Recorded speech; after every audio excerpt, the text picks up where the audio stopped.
పూర్తి చేసుకున్నటువంటి సందర్భంగా గణతంత్ర దినోత్సవ శుభాకాంక్షలు V3 స్టాఫ్కు మరియు ప్రేక్షకులకు వీక్షకులకు విశ్వంబర దినపత్రిక పాఠకులకు విశ్వంబర టీవీ ప్రేక్షకులకు అందరూ కూడా పేరు పేరున రిపబ్లిక్ డే దినోత్సవ శుభాకాంక్షలు తెలుసు. దౌర్భాగ్యమైన పరిస్థితి ఏంటంటే ఈరోజు కూడా పార్లమెంట్లో అవాకులు చవాకులు మాట్లాడుతున్నటువంటి సందర్భాలు మనం చూస్తున్నాం. 75 వసంతాలు పూర్తి చేసుకున్న సందర్భంలో ఇంకా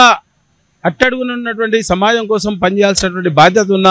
ఈ రోజు వరకు కూడా వాళ్ళకి అసమానతలు నెట్టివేయబడి అసమానతలకు లోబడి ఉన్నటువంటి పరిస్థితిని కల్పించుకుంటూ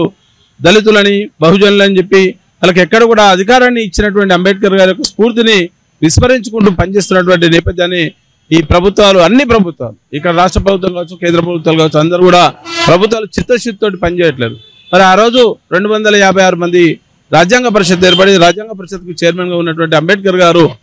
తప్పకుండా ఈ అసమానతలు పెరుగుతున్న ఉద్దేశంతో ఆ రోజే రిజర్వేషన్ వ్యవస్థ తీసుకొచ్చి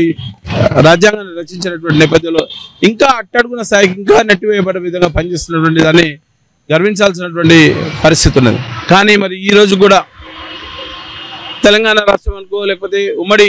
తెలుగు రాష్ట్రాల్లో చూసుకుంటే ఒక పెద్ద ఎత్తున MRPS ఉద్యమం 1934లో మందకృష్ణ గారి ఆధ్వర్యంలో ఏర్పడినటువంటి ఒక సామాజిక ఉద్యమాన్ని తీసుకున్నప్పుడు 75 సంవత్సరాల చరిత్ర ఉన్నటువంటి రాజ్యాంగానికి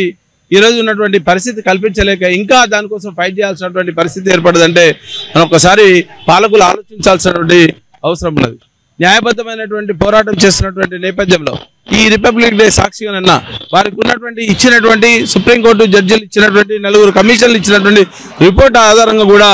ఈ మళ్ళీ వచ్చే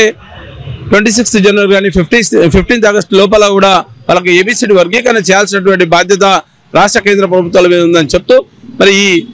ఈ కార్యక్రమంలో భాగంగా రాజ్యాంగాన్ని కనుక పూర్తి స్థాయిలో మనం విశ్వసిస్తే అంబేద్కర్ గారి మీద ఏమాత్రం గౌరవం ఉన్నా మనం చేయాల్సినటువంటి అసమానతలు లేనటువంటి సమాజాన్ని నిర్మించాల్సినటువంటి బాధ్యత ప్రభుత్వాల మీద పాలకుల మీద ఉందని చెప్తూ ఈ గణతంత్ర దినోత్సవ సందర్భంగా తప్పకుండా ఎక్కడ కూడా అఘాయిత్యాలు కానివ్వండి అమాయకుల మీద దాడి కానివ్వండి హింసకు తావు లేకుండా స్వచ్ఛమైనటువంటి సుపరిపాలనని అందించాల్సినటువంటి బాధ్యత పాలకుల మీద ఉందని చెప్తూ ఈ అవకాశం కల్పించినటువంటి మా V3 స్టాఫ్ అందరూ కూడా మరొకసారి గణతంత్ర దినోత్సవ శుభాకాంక్షలు తెలుపుతూ జై బాలో భారత్.